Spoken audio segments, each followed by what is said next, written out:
This channel does not promote any violent, harmful, or illegal activities. All content provided by this channel is meant for an educational purpose only. ওদিকে ত্রয়ী মানে শ্রমিক সুকান্ত দিলীপ বিজেপির তিন হেভিওয়েটই এখন দিল্লিতে বঙ্গ বিজেপির ত্রিমূর্তি দিল্লি থেকে সোশ্যাল মিডিয়ায় ইঙ্গিতপূর্ণ পোস্ট করলেন দিলীপ ঘোষ পোস্টে লিখেছেন শ্রমিক ভট্টাচার্যর নেতৃত্বেই লড়াইয়ের বার্তা দিলীপের শুধু তাই নয় বলছেন দলের সব পুরনো কর্মীরা আপনার সঙ্গে বলছেন আমি শুধু নই আমার দলের সব পুরনো কর্মীরা আপনার সঙ্গে মানে শ্রমিক ভট্টাচার্যের উদ্দেশ্যে বলছেন আর বলছেন সবার বিশ্বাস আপনার হাত ধরে অর্থাৎ শ্রমিক ভট্টাচার্যের হাত ধরে আমরা নবান্নে যাব অর্থাৎ দিলীপ বাবু তার দল নবান্নে যাবেন আপনি যা আদেশ করবেন দিলীপ ঘোষ লিখছেন শ্রমিক ভট্টাচার্যের উদ্দেশ্যে আমরা তাই করব আমি দলের একজন সাধারণ কর্মী আপনার নেতৃত্বে লড়াই করতে আমরা রাজি শ্রমিক ভট্টাচার্যের সঙ্গে নিজের ছবি দিয়ে সোশ্যাল মিডিয়ায় পোস্টও করেছেন তিনি এই মুহূর্তে রাজনৈতিক বিশ্লেষক দিলীপ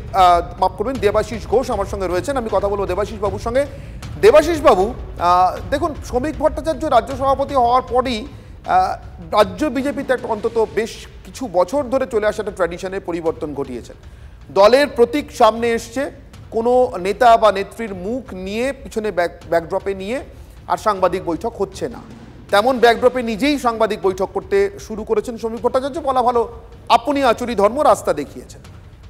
সে মতো অবস্থায় শুধুমাত্র শ্রমিক ভট্টাচার্যকে নেতা ঘোষণা করে দিলীপ ঘোষের লড়াই করবার এই বার্তা সোশ্যাল মিডিয়ায় এটা কিসের ইঙ্গিত বলে আপনার মনে হয় দেবাশিস বাবু না আমিও খুব শ্রমিকদা আসার পর থেকে বিজেপির একটা অদ্ভুত রকমের টার্ন দেখতে পাচ্ছি এটা খুব ভালো লাগছে আমার শ্রমিকদা তো কাব্যিক মানুষ রোমান্টিক মানুষ উনি দারুণভাবে বিজেপিকে একটা অন্য দিকে নিয়ে যাচ্ছেন এতদিনের হিন্দুত্ব এটা সেই হিন্দুত্ববাদ থেকে পুরোপুরি সরে উনি একেবারে বামপন্থী একটা লাইন নিয়ে নিয়েছেন যে সাম্প্রদায়িক বিরোধী কথাবার্তা বলছেন এটা একটা নতুন দিক নতুন বিজেপি আমার তো মনে হচ্ছে এবং এর পাশাপাশি দিলীপ বাবুর যে বক্তব্য বিজেপি RSS এর দামাল দিলীপ বাবু অধুনা মমতা ব্যানার্জির অন্ধ সমর্থক এবং মমতা ব্যানার্জি তাকে রিএস্টাবলিশ করার চেষ্টায় যিনি ব্রতী সেই দিলীপ বাবু এবং শ্রমিক ভট্টাচার্যের যে বন্ধন আমার তো সেই শ্রমিক বাবুর মতোই একটা কাব্য মনে পড়ে যাচ্ছে পিৎসে বন্ধিয়ে ডোরি রাম মেলায় জড়ি আমার মনে হচ্ছে বিজেপি যে বামপন্থী লাইনটা নিয়েছে এবার বিজেপি কিছু একটা করে উঠতে পারে কারণ এই যে সাম্প্রদায়িক বিরোধী লাইন এই যে হিন্দুত্ববাদ থেকে পুরোপুরি সরে এসে এটা একটা দেখার মতো জায়গা আমার মনে হচ্ছে বারবারও অনেক বেশ দেবাশিসবাবু আপনি আমার সঙ্গে থাকুন আরো একবার আপনাদেরকে দেখায় দিলীপ ঘোষের সেই পোস্ট যখন ত্রিমূর্তি বঙ্গ বিজেপির অর্থাৎ দিলীপ সুকান্ত এবং শ্রমিক তিনজনই দিল্লিতে রয়েছেন ঠিক সেই সময় দিলীপ ঘোষের এই পোস্ট শ্রমিক ভট্টাচার্যকে নিজের নেতা ঘোষণা করে এবং তার নেতৃত্বে দলের আদি নব্য সবাই একসঙ্গে লড়তে চান তাকে নেতা ঘোষণা করে এগিয়ে যেতে চান তার নেতৃত্বে স্বাভাবিকভাবেই নতুন তাৎপর্য রেখেছে সামনে এবং সেখান থেকেই সবাই ইঙ্গিত খোঁজার চেষ্টা করছেন দিলীপ শ্রমিক ভট্টাচার্যের নেতৃত্বে আস্থা তো রাখলেন সরাসরি অন্য কারো নেতৃত্বে কি ঘুরিয়ে হলেও অনাস্থা প্রকাশ করলেন অন্য কারো নেতৃত্বে কি অনাস্থা প্রকাশ করলেন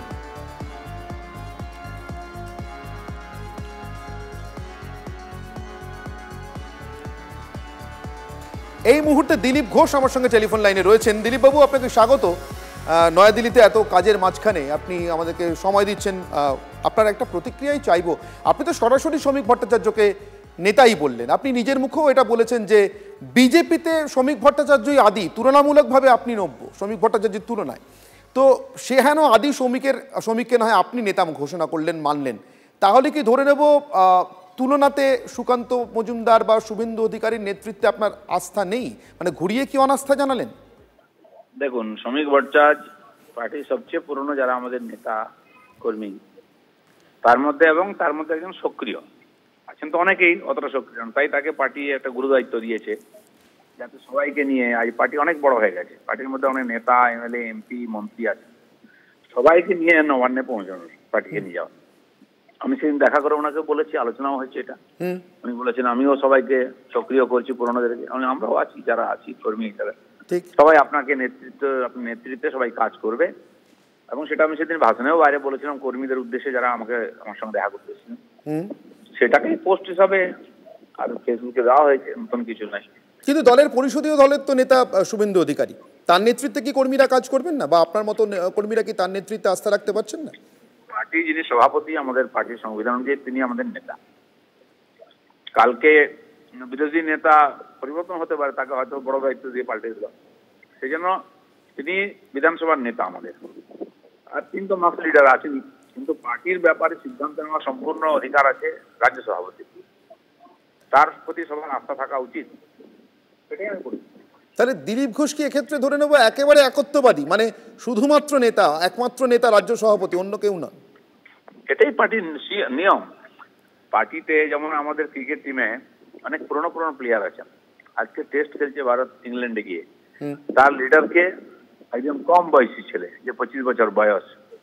সে হচ্ছে নেতা, কারণ তার পারফরমেন্স, তার কাজ করার, লড়ার মানসিকতা। তার নেতৃত্বে 35 বছরের বয়স্ক ক্রিকেটাররা আছেন, তারাও কেউ ক্যাপ্টেন ছিলেন আর সম্পূর্ণ দিচ্ছেন। তো পার্টি যাকে নেতা ঠিক করেছে সে আমাদের নেতা। আমরা আর তো আমি একদিন ক্যাপ্টেন ছিলাম, আমি একজন সেই টিমের খেলোয়াড়। দিলীপবাবু, আপনার কাছে আমার শেষ প্রশ্ন, আমার সময় কম বলে, আপনি যখন ক্রিকেটের কথা আর প্রাক্তন ক্যাপ্টেনদের কথা আনলেন, একসময় পাকিস্তান ক্রিকেট টিমে এত বেশি প্রাক্তন ক্যাপ্টেন থাকতেন যে নতুন ক্যাপ্টেন দল সামলাতে পারতেন না, সেরকম কিছু হতে পারে কি? এটা ভারতের টিম, এটা পাকিস্তানের টিম নেই, এটা ভারতের বিশ্ববিজয়ী টিম। সমস্ত ফরম্যাটে আমরা চ্যাম্পিয়ন হতে পারি।